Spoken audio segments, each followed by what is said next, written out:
Hi friends चिक्कूस kitchen की स्वागतम। ఈ రోజు చిక్కూస్ కిచెన్ లో మనం చేసుకోబోతున్న టేస్టీ అండ్ వండర్ఫుల్ ఐటమ్ వచ్చేసి home made barbecue grill chicken.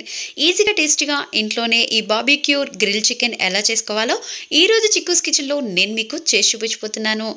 ఇప్పుడు మనం తయారీ విధానం చూసుకోబోయే ముందు చిక్కూస్ కిచెన్ కి లైక్ చేయండి, సబ్స్క్రైబ్ చేయండి, షేర్ చేయండి, బెల్ ఐకాన్ ని క్లిక్ చేయడం మాత్రం అసలు మర్చిపోకండి ఫ్రెండ్స్।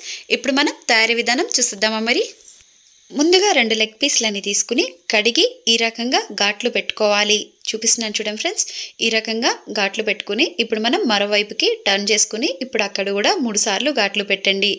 ఈ రకంగా మనం ఘాట్లు పెట్టడం మూలాన మసాలా అనేది కూడా మనకి మంచిగా లోపల కుక్ అవుతుంది। ఈ రకంగా ఘాట్లు పెట్టుకున్న తర్వాత ఇప్పుడు మనం 1 టీ స్పూన్ వరకు అల్లం వెల్లుల్లి పేస్ట్ని వేసుకుందాం। అల్లం వెల్లుల్లి పేస్ట్ వేసుకున్న తర్వాత 2 టీ స్పూన్ల వరకు కొబ్బరి పేస్ట్ని వేసుకోవాలి। కొబ్బరి పేస్ట్ని వేసుకున్న తర్వాత చికెన్ 65 మసాలాని ఒక 2 టేబుల్ స్పూన్ల వరకు వేసుకోవాలి। ఇప్పుడు మనం గరం మసాలాని ఒక 1/2 టీ స్పూన్ వరకు వేసుకుందాం। ఇప్పుడు ఫుడ్ కలర్ని చిటికెడు వేసుకోండి। ఫుడ్ కలర్ వేసుకున్న తర్వాత రుచికి సరిపడా సాల్ట్ వేసుకోండి। సాల్ట్ వేసుకున్న తర్వాత ఇప్పుడు మనం స్పైసీకి తగ్గట్టు కారాన్ని యాడ్ చేద్దాం। కారం వేసుకున్న తర్వాత 2 టీ స్పూన్ల వరకు మైదా పిండిని యాడ్ చేయండి। మైదా పిండి వేసుకున్న తర్వాత ఇప్పుడు మనం లెగ్ పీసెస్కి మసాలా అంతా కూడా బాగా పట్టే విధంగా బాగా కలపాలి। ఈ రకంగా మనకి 5 మినిట్స్ పాటు టైం పడుతుంది। ఈ రకంగా బాగా కలిపిన ఈ లెగ్ పీస్లని ఒక 1 అవర్ పాటు ఫ్రిడ్జ్లో పెట్టుకోవాలి। ఈ రకంగా ఫ్రిడ్జ్లో పెట్టడం మూలాన మనకి మసాలా అనేది బాగా మగ్గుతుంది। ఇప్పుడు మనం ఓవెన్లో పెట్టుకోవడానికి స్టాండ్ని రెడీ చేసుకుందాం। స్టాండ్కి ఆయిల్ రాయండి।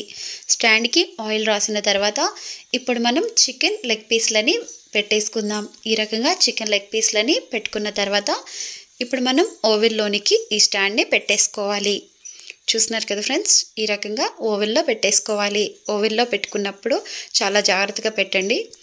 ఈ రకంగా ఓవెన్లో పెట్టుకున్న తర్వాత 10 నిమిషాల తర్వాత మళ్ళీ చికెన్ లెగ్ పీస్లని బయటకు తీసి ఆయిల్ని అప్లై చేసుకోవాలి। ఈ రకంగా 2 సైడ్స్ కూడా లెగ్ పీస్లని టర్న్ చేసుకుని ఆయిల్ని అప్లై చేసుకోవాలి। ఈ రకంగా ఆయిల్ని అప్లై చేయడం వలన మనకి గ్రిల్ చికెన్ అనేది చాలా టేస్టీగా రెడీ అవుతుంది। ఇప్పుడు మనం మళ్ళీ ఓవెన్లోనికి పెట్టేసుకోవాలి। చూపిస్తున్నాను చూడండి ఫ్రెండ్స్, ఈ రకంగా ఓవెన్లోకి పెట్టుకోవాలి। ఓవెన్లో పెట్టేటప్పుడు చాలా జాగ్రత్తగా పెట్టి తీసుకోండి।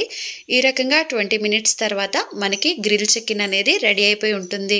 చూస్తున్నారు కదా ఫ్రెండ్స్, ఎంతో టేస్టీగా ఎంతో రుచికరంగా తక్కువ ఆయిల్తోనే ఎంతో టేస్టీగా ఉండే grill chicken leg piece ready అయిపోయింది। మీరు కూడా తప్పకుండా మీ ఇంట్లో ట్రై చేయండి ఫ్రెండ్స్। ట్రై చేసిన వాళ్ళందరూ కూడా మీ ఒపీనియన్ని కామెంట్ రూపంలో మాకు తెలపవచ్చు। ఇంకెందుకు ఆలస్యం ఫ్రెండ్స్, చిక్కూస్ కిచెన్కి లైక్ చేయండి, సబ్స్క్రైబ్ చేయండి, షేర్ చేయండి, బెల్ ఐకాన్ని క్లిక్ చేయడం మాత్రం అస్సలు మర్చిపోకండి ఫ్రెండ్స్। మరిన్ని సరికొత్త వంటలతో మీ ముందుకు వస్తుంది మీ చిక్కు ఛానల్। Bye friends.